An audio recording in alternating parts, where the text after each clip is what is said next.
Hi everybody, Sweet and Sour Comics back again. We took a couple of days off, or we're a few days late getting this video out. We were moving Sam's grandma from Lincoln, Nebraska to Omaha, Nebraska. And as much as Sam and I both love comic books, she's a little more important than that.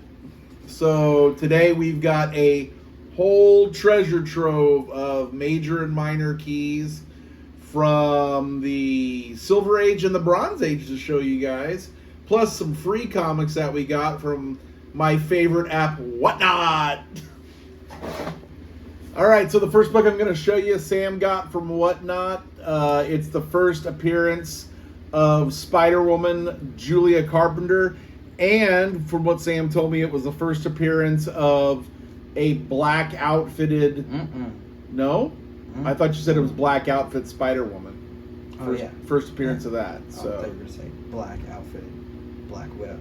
No. Black Outfitted Spider-Woman, and one issue before the black symbiote suit as well. So pretty cool cover. We thought, both of us, that it's kind of a cheesy picture of Captain America, but it's very 1980s. Book's in phenomenal shape.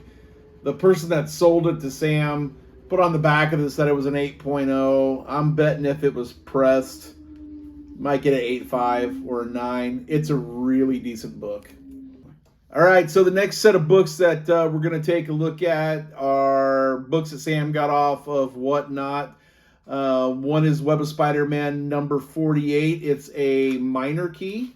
First appearance of the Demi-Goblin. Then, since he started collecting Amazing Spider-Man, and he got these all from the same collector, and we just got these in, so we're going to have to bag them, board them separately, but this guy put one issue on either side. But he got issue 383, which is kind of a cool cover. Spider-Man in a little dynamic pose. I want to say that these two books are in decent shape. Especially for their age. I think this 383's in a little bit better shape than this Web of Spider-Man 48. But this is a better cover, though. I like this one way better.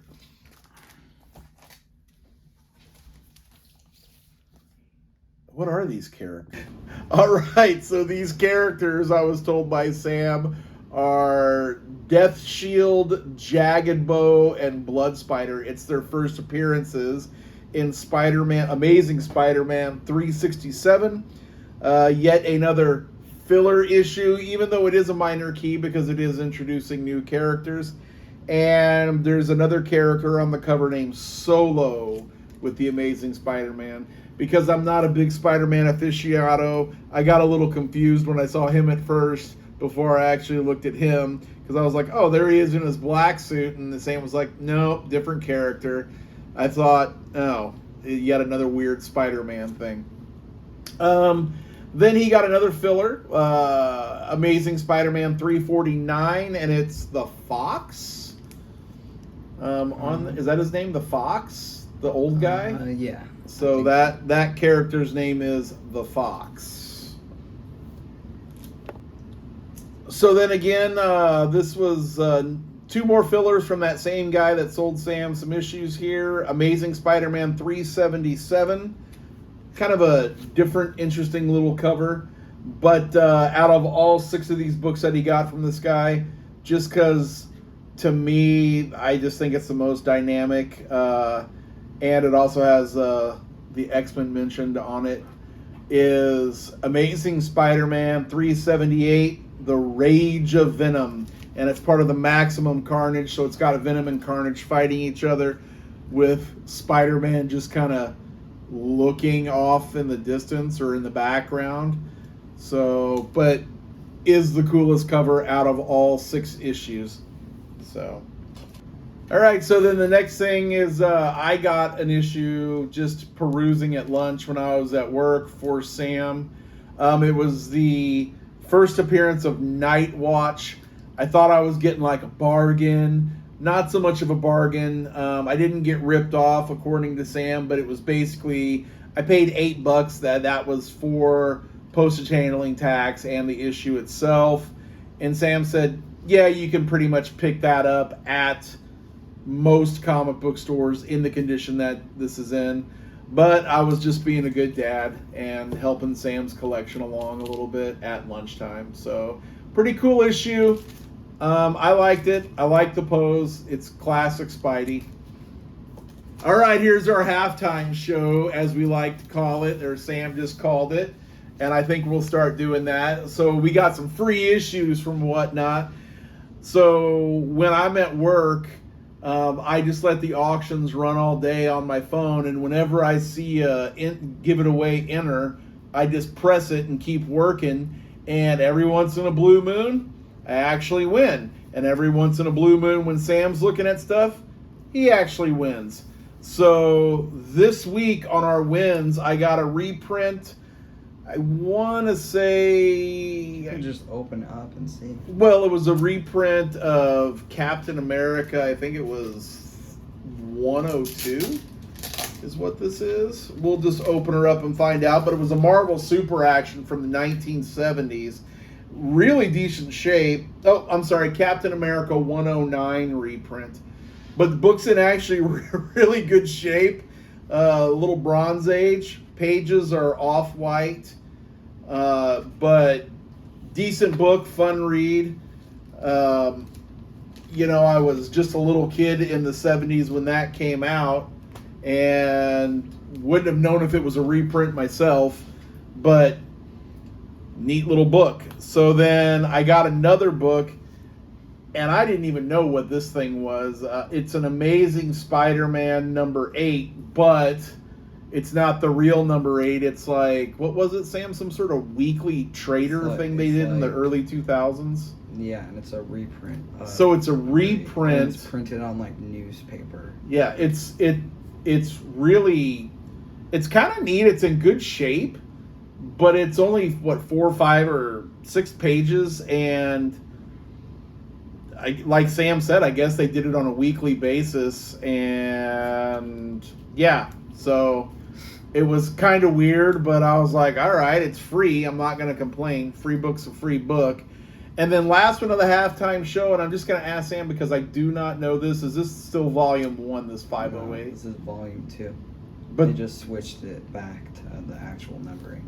Okay, so this is volume 2, but they went back to the numbering system, so this is 508 of Amazing Spider-Man. And that's the death of Ezekiel something. And John Romita Jr. did the cover. And he did the actual story. And he did the actual story as well, and or like the actual illustrations. Like the illustrations of the story. And I've got to tell you, once again, I'm just not a fan of John Romita Jr.'s.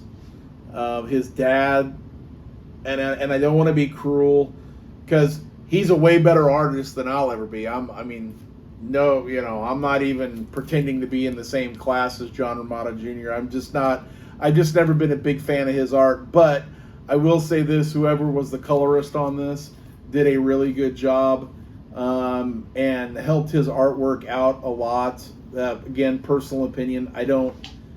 When he did the X-Men stuff in the X-Men, I wasn't a big fan of that. And maybe he's a good fit for other books. I just not a big fan of his art. But this one's an okay cover, and the coloring, I think, really brought it out a lot.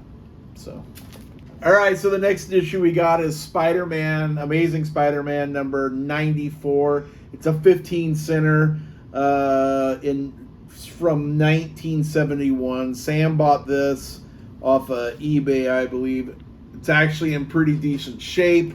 It was Aunt May getting abducted by the Beetle, and then the origin story of Spider-Man retold. This is just interesting.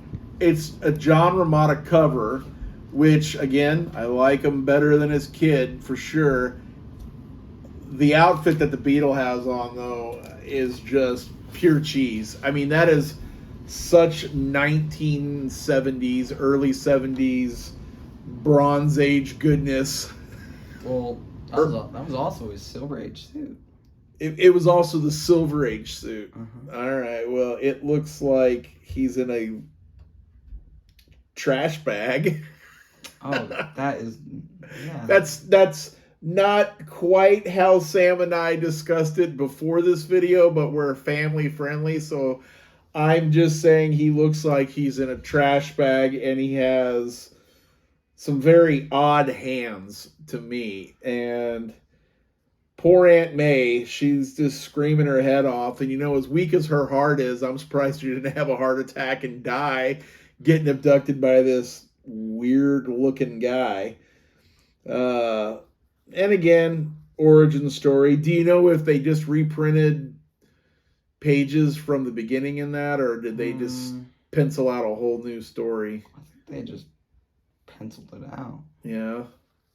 I didn't know if they, what was it, Ditko? Yeah, Ditko. They just took Ditko's work and threw it at the end, or? Well, it was at the start. I read it, or the foot through it. Yeah. So, again, book's in good shape. Off-white pages. It was owned by John. You can see it at the top. Oh, where's that? Right over his wing, the Beatles' wing. Oh yeah. So it's fortunately, I tell you what. I mean, it's not like I got the best eyes in the world. I mean, they're decent. I But just saw that too.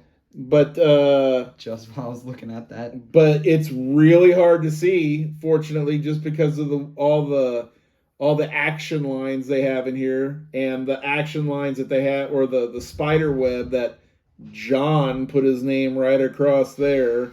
So we'll have to maybe somehow work on that a little, Sam, and see if we can't lighten that up even more. Fortunately, it's really, really light though.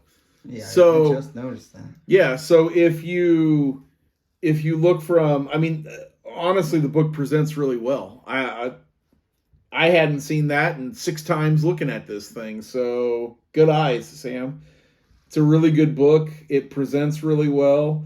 When we finally get our comic book room done, that might go on the wall at least for a week or two, and then be replaced by something else. But definitely some early Bronze Age goodness here. So, all right, so we're slowly but surely making our way through this massive heap of books that Sam got. I actually put a bid in on these for him because I think I had already gotten one book from this guy. It's coming up soon. Yeah, it's coming up soon, and we wanted to combine shipping on it. So I said, well, why don't we just pay it off from my account, because he has his own Whatnot account. And that's one of the good things about Whatnot is, I'm not sure if all of them do it, but I know a lot of their sellers will cap their shipping at a certain level up to a certain amount of books. So, I mean, if you buy 10 books from them, and typically they want like about $5 shipping for each book, they'll combine all that shipping down and try and get you the cheapest price shipping as possible. Just another good thing about that website, I mean, or that app. It's not really a website, it's just an app. And I will say this, is all the buyers that we've had on there so far have come through in spades. Good people, and they're really fun to talk to too, and a lot of them are very interactive, and they want to be very personable on there. But with that being said, the books we got were kind of middle Bronze Age books. Like, they're not early, they're kind of, or is it kind of, no, yeah, middle. Probably middle. We got 161 of amazing, and they're all in decent shape too. I would say they're all 4 or 5. Oh, I would say they're all 4 or 5. I know. Are they? Okay. No, he's looked at them a lot closer than I have. I'm just looking at the covers, but he's looked at the inside and actually taken them out. So probably these first 2 are like 6s. Okay, so this is the first cameo appearance of Jigsaw, and that's Amazing Spider-Man 161. And I gotta say, it's one of my favorite issues already, because, hey, it's got a little X-Men on it. Second generation X-Men Nightcrawler. Not my favorite X-Men, but just because it's got an X-Men. These are some expensive books too. These two. Really? And how much did we get all these books for? $9. That one's worth about 30. Wow, that's impressive. So Sam got a deal. And that was one of the reasons why he was jumping so hard for it, is because he said, Dad, nobody's bidding on these. And he had already looked up a few issues. Well, I know how much they're worth. I mean, I knew how much that one was worth. And I was like, well, that one's worth more than what you're going to pay. And I was like, okay, that's fine. And this is the first official appearance of Jigsaw. Mm-hmm. And Jigsaw is who? I know who he is, but maybe for the people who don't know. Punisher's like arch enemies, like his big foe. Yeah, and at least in the television show, he was also another main antagonist of the Punisher. And so yeah, and an appearance by the Punisher right here. There he is. And that would be issue 162. Then Sam said this is not a major key or a minor key. It's more of just a filler, but it is early Bronze Age goodness. Well, on the app, it doesn't say it's a key, but I think it's the first appearance of Stegron. Stegron. All right. And I would say Sam is absolutely correct on this. There's a spine roll on this, and there's a fold in it, but it still presents fairly well, and it is a pretty classic. I mean, this is very typical Marvel, of this era. Yeah. So I really, really like it. It really kind of reminds me of, I've got a few, when I was a kid, I got a few Fantastic Four issues that are really in beat up shape compared to this book, but it really has that same feel, though. That 30-cent, has that same feel to it as far as the artwork goes. What was the person at the comic book shop saying? That was kind of like what they call it, the in-house art look for both DC and Marvel before they let them kind of branch out and do their own kind of art. So then the next issue we have, and I need your help on this, Sam, I'm sorry, issue 166. It's the first appearance of Spider Slayer Mark V.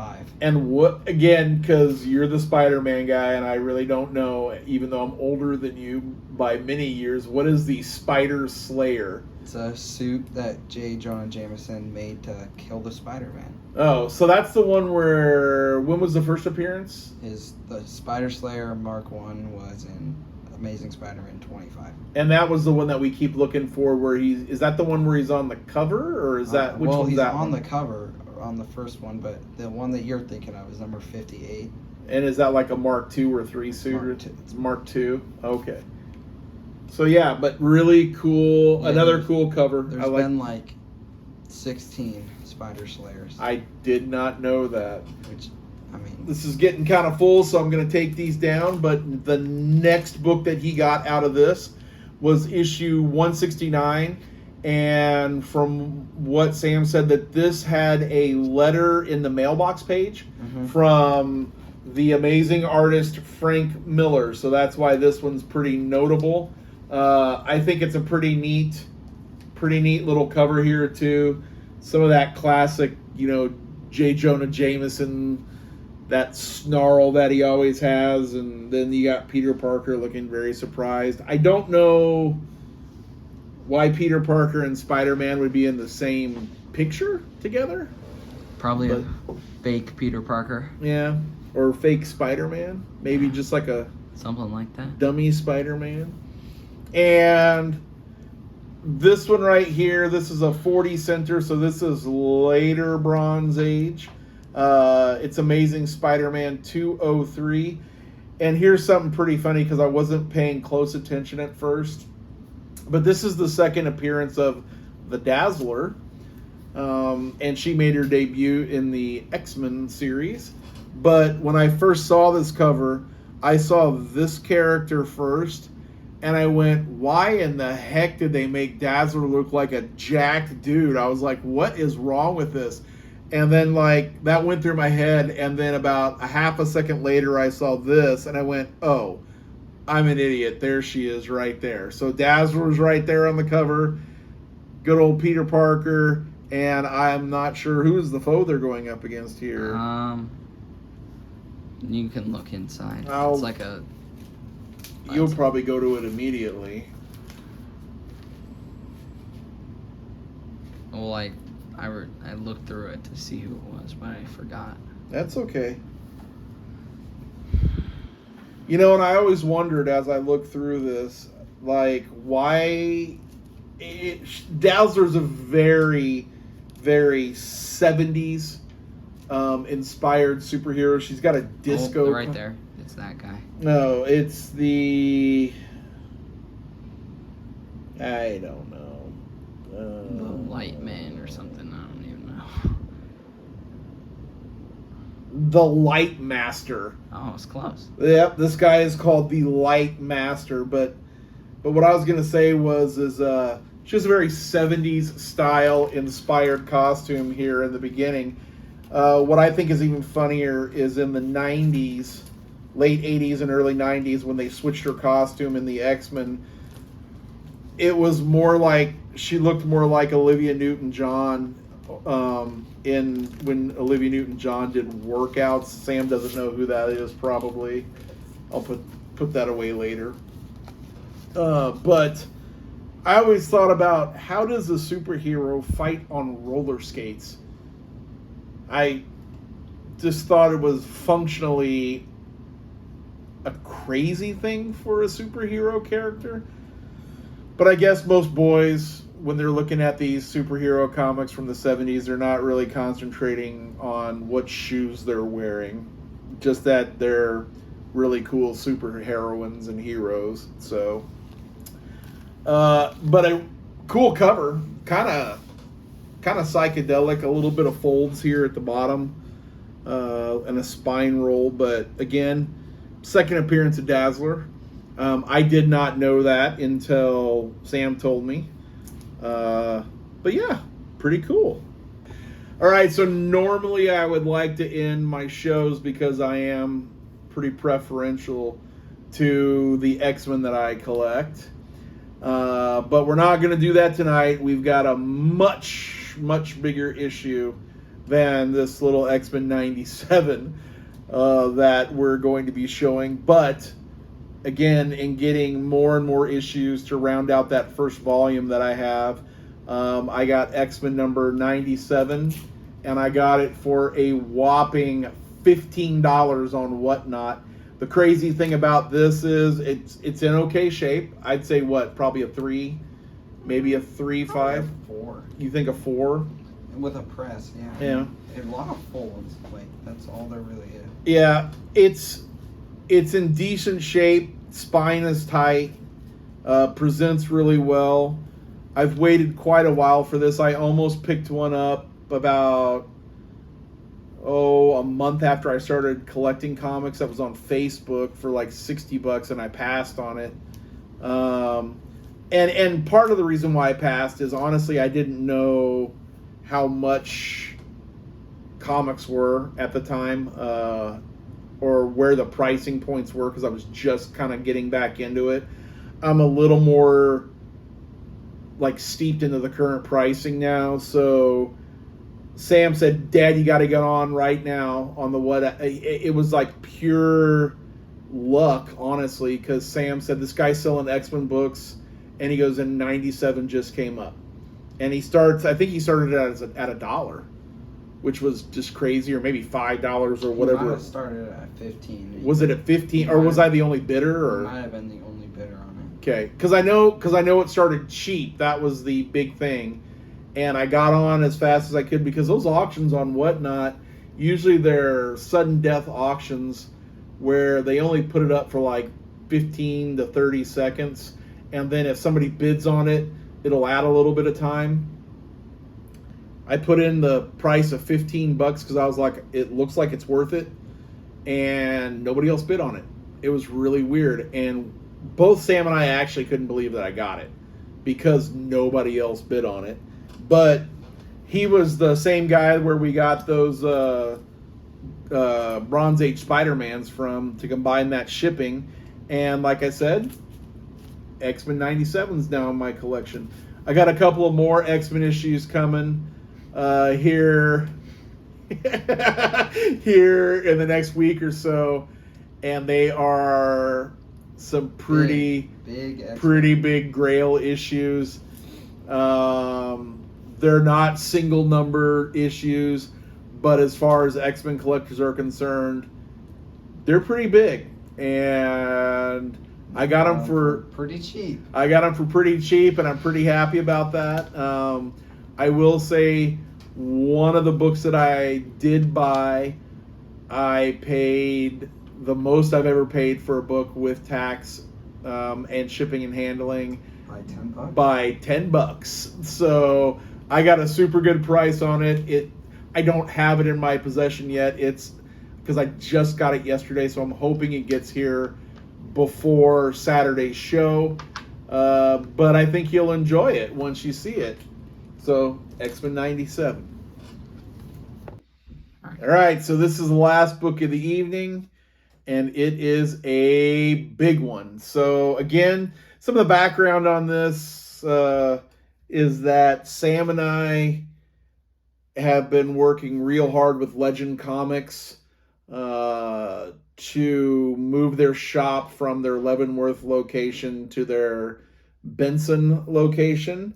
And I don't know, what was it, 2 weeks before the shop closed at Leavenworth, they got this issue in. Sam looked at it a week before.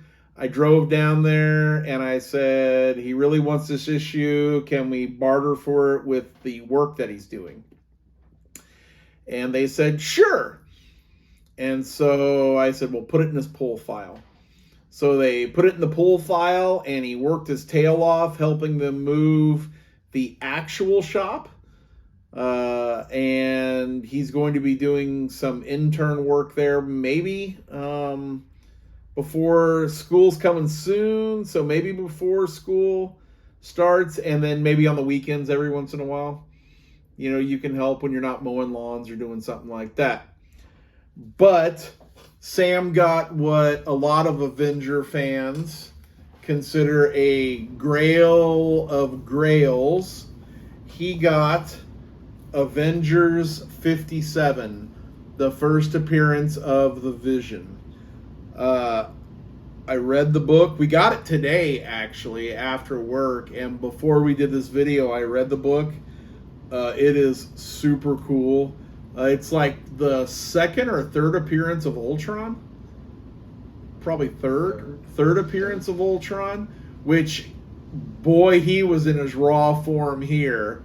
The Vision, and my Sam is an interesting cat, because let me tell you, as much as I know about the X-Men, I don't know much about other comic books, and he's like my little encyclopedia, and I don't know when or where or how he looks at all this stuff or where he picks this stuff up at. But he said, yeah, this is just the first appearance of the what is it, the Silver Age Vision. And I said, what do you mean? And he says, well, there was a Golden Age version. I was like, what? And he goes, yeah. He gets on his phone, shows it to me, and they remarkably look similar. It was from Timely Comics, which we all know became Marvel. But it's two different characters. Mm-hmm. Not the same character. Ultron created the Vision. I do know that. And they kind of stuck to that also in the MCU. The Vision and Ultron, spoiler alert, they have a battle here in this book, and the Vision ultimately beats Ultron.